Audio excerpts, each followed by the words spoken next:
کامیابی اللہ تعالیٰ نے اسی صورت میں رکھی ہے جب ہم قرآن و سنت کے پابند ہوں گے۔ اگر ہماری زندگی میں قرآن و سنت کی تعلیمات نہیں ہیں، ہم روزمرہ کی زندگی میں دین کو اہمیت نہ دیں، ہم روزمرہ کی زندگی میں اللہ کے احکامات سے بغاوت کر لیں اور پھر ہم یہ کہیں کہ ہماری بخشش بھی ہو جائے، ہماری نجات بھی ہو جائے، ہمارے لیے جنت کے فیصلے بھی ہو جائیں، ہمیں جنت کے پروانے بھی مل جائیں، ہمیں آقا کی شفاعت بھی نصیب ہو جائے،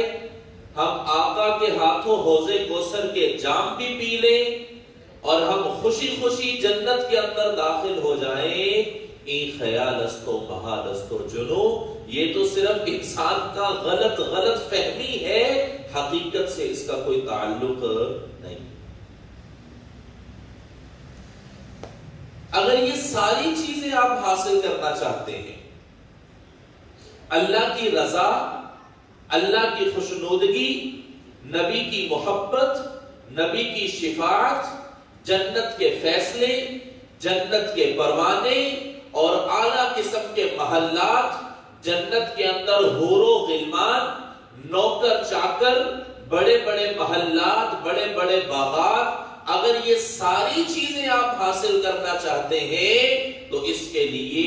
روزمرہ کی زندگی میں قرآن و سنت کو لینا پڑے گا، اپنا ہر عمل قرآن و سنت کے مطابق کرنا پڑے گا۔ اور یہ اللہ تعالیٰ کا بڑا خاص کرم ہے، اللہ تعالیٰ کی بڑی خاص عنایت ہے کہ اللہ تعالیٰ نے سال کے اندر انسان کی زندگی میں چند موقع انسان کو ایسے عطا کر دیے، چند مواقع ایسے بنا دیے ہیں، یا چند وقتوں کے اندر، کچھ لمحات کے اندر ایسی خاص فضیلت رکھ دی ہے کہ اگر انسان ان اوقات کو قیمتی بنا لے تو انسان کے نامہ اعمال میں نیکیوں کا اضافہ بھی ہو جاتا ہے اور انسان اللہ کے قریب بھی ہو جاتا ہے۔ لیکن اس کا یہ ہرگز مطلب نہیں ہے کہ ہم پورا سال کسی بات کی پرواہ نہ کریں اور جو خاص اللہ کی گھڑیاں ہیں یا خاص وہ جو لمحات ہیں ان کے اندر ہم مسجدوں کا رخ کر کے باقی سارا سال نہ نماز کا پتہ، نہ روزے کا پتہ، نہ خوف خدا کا پتہ، نہ تقوی کا پتہ، نہ آنکھوں کو اپنے آپ کو بچانا، گناہوں سے بچانے کا پتہ ہو اور انسان یہ کہے کہ بس میری بخشش ہو جائے، میری نجات ہو جائے، تو یہ بات غلط ہے۔ یہ تمہید میں نے اس لیے عرض کی ہے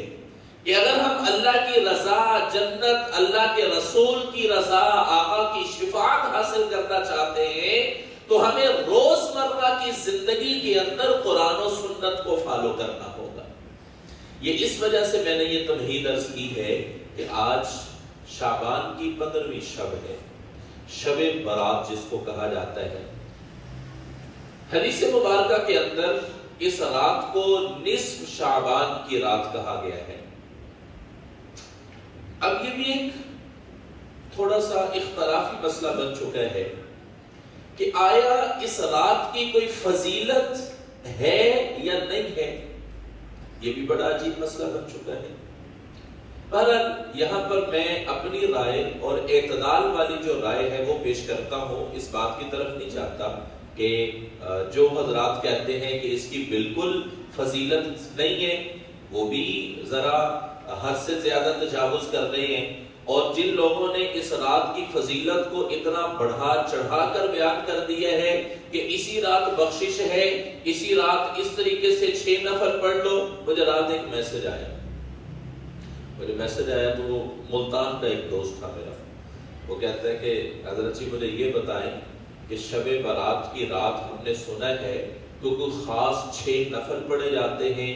2 نفل انسان کی صحت کے ہیں، 2 نفل انسان کی زندگی کے ہیں، 2 نفل انسان کے رزق کے ہیں، تو مجھے ان 6 نفلوں کا طریقہ تو بتا دیجئے کیا ہے۔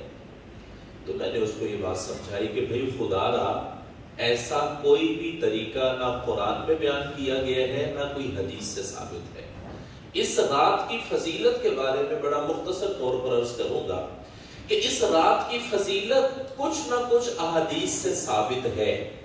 لیکن ایسا نہیں ہے کہ ہم اسی رات کو سب کچھ سمجھ کر اسی رات پوری رات مصلی پر بیٹھے رہیں اور یہ کہیں کہ میرے پورے سال کے گناہ معاف ہو جائیں گے، میرے پورے سال کے رزق کا بندوبست ہو جائے گا۔ یہ ہماری غلط فہمیاں ہے۔ اور ایک اور ہمارے معاشرے کا المیہ یہ ہے، مجھے بھی کل سے کئی میسیجز جو ہیں وہ موصول ہو چکے ہیں کہ لوگ میسج کر رہے ہیں کہ بھئی شب برات آ رہی ہے تو خدا را پورا سال اگر مجھ سے جو غلطی کوتاہی ہوئی ہو تو مجھے معاف کر دینا۔ وہ عقل کی اندھو، شعبان کے علاوہ تمہیں پتا نہیں ہے کہ ہم نے کسی کا حق نہیں رکھنا، کسی کی حق تلفی نہیں کرنی یا کسی کو نقصان نہیں پہنچانا۔ اس لیے میں نے تمہید کے اندر یہ بات عرض کی تھی کہ قرآن و سنت کی تعلیمات 24 گھنٹے ان پر عمل کرنا ضروری ہے۔ یہ نہیں ہے کہ سال کے بعد ایک رات آئے اور ہم معافیاں تلافیاں مانگ کر پورا سال ایک دوسرے کی حق تلفی کرتے رہے، ایک دوسرے کا مال کھاتے رہے،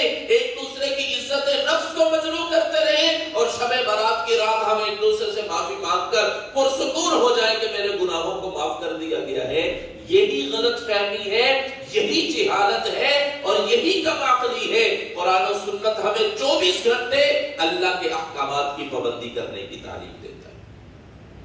البتہ میں نے عرض کیا ہے کہ اللہ تعالیٰ نے کچھ راتوں کے اندر اور کچھ دنوں کے اندر خاص فضیلت ضرور رکھی ہوئی ہے، جیسے شب لیلۃ القدر کی رات ہے، رمضان المبارک کی راتیں ہیں، اور والعشر والفجر ولیال عشر 10 راتیں جو بڑی عید سے پہلے آتی ہیں، اللہ تعالیٰ نے قرآن مجید کے اندر ان کی قسمیں کھائی ہیں۔ تو خیر احادیث مبارکہ کے اندر جزوی طور پر کسی نہ کسی درجے کے طور پر اس شب برات کی فضیلت بھی آئی ہے، لیکن ہم نے اس کو رسم و رواجوں کے اندر، ہم نے اس کو جو ہے رسومات کے اندر اتنا مبتلا کر دیا ہے کہ اس رات کا جو اصل مقصد ہے وہ ہم بھول چکے ہیں۔ اس رات کے اندر کرنا کیا چاہیے؟ کرنا یہ چاہیے، سب سے پہلے تو ہمیں یہ کرنا چاہیے کہ اپنے آپ کو مکمل طور پر گناہوں سے بچا لیں۔ یہ جتنے بھی رسم و رواج آج کل ہمارے معاشرے میں ہو رہی ہیں شب برات کے نام پر، خدا کی قسم قرآن و سنت کے اندر اس کا کوئی ثبوت نہیں۔ یہ جو ہے وہ راتوں کے اندر جو ہے وہ اپنے گھروں کو جو ہے وہ چراغاں کیے جاتے ہیں، لائٹیں لگائی جاتی ہیں اور پتہ نہیں کیا کیا کیا جا رہا ہے شب برات کے نام پر، کوئی ثبوت نہیں ہے قرآن و سنت کے اندر اس کا۔ کوئی ایک حدیث یا کسی ایک صحابی کا عمل پیش کیا جائے کہ فلاں صحابی نے یہ کیا تھا یا فلاں تابعی نے یہ کیا تھا یا فلاں معتبر عالم دین سے یہ بات ثابت ہے۔ صرف اور صرف اپنی اپنی رسم و رواجوں کے اندر ہم ایسے مبتلا ہو گئے اور ہم نے اس کو دین کا حصہ سمجھ لیا۔ ایسی کوئی بات قرآن و سنت سے ثابت نہیں۔ البتہ جزوی طور پر آپ کو جو توفیق ہے، اگر آپ عبادت کر سکتے ہیں تو عبادت کریں اللہ کے سامنے اور نفل نماز پڑھیں۔ اور یہاں پر یہ بھی بات عرض کرتا چلوں کہ اس رات کے اندر ہم مطلب اجتماعی طور پر نفلوں کی جماعت کروانا، صلاۃ التسبیح کی جماعت کروانا، یہ بھی بات قرآن و سنت سے ثابت نہیں ہے۔ نفلی عبادت انفرادی عبادت ہے اور یہ عبادت تنہائی کے اندر کی جائے تو یہ اللہ کو زیادہ پسندیدہ ہے۔ یہی وجہ ہے اہل علم نے یہ بات آپ نے سنی ہوگی کہ فرض نماز تو کہاں پڑھی جائے؟ مسجد کے اندر پڑھی جائے، لیکن اگر مناسب ہو، ممکن ہو تو آپ سنتیں اور نفل کہاں جا کر پڑھیں؟ اصل تو یہی ہے نا کہ نفلی عبادت جتنی بھی ہے وہ تنہائی کے اندر کی جائے، اور ہم لوگ یہاں پر مجمع لگا لیتے ہیں، لوگوں کو اکٹھا کر لیتے ہیں۔ یہ قرآن و سنت کو مطلوب نہیں ہے۔ قرآن و سنت کو سب سے پہلے تو یہ بات عرض کرنا چاہتا ہوں کہ 24 گھنٹے کی زندگی، سال کے بعد ہمیں خدا یاد نہ آئے، سال کے بعد نبی کی شریعت نہیں یاد آنی چاہیے، بلکہ ہر لمحہ، ہر گھنٹہ، ہر دن اور ہر منٹ ہمارے دل کے اندر خوف خدا اور عشق رسول ہونا چاہیے۔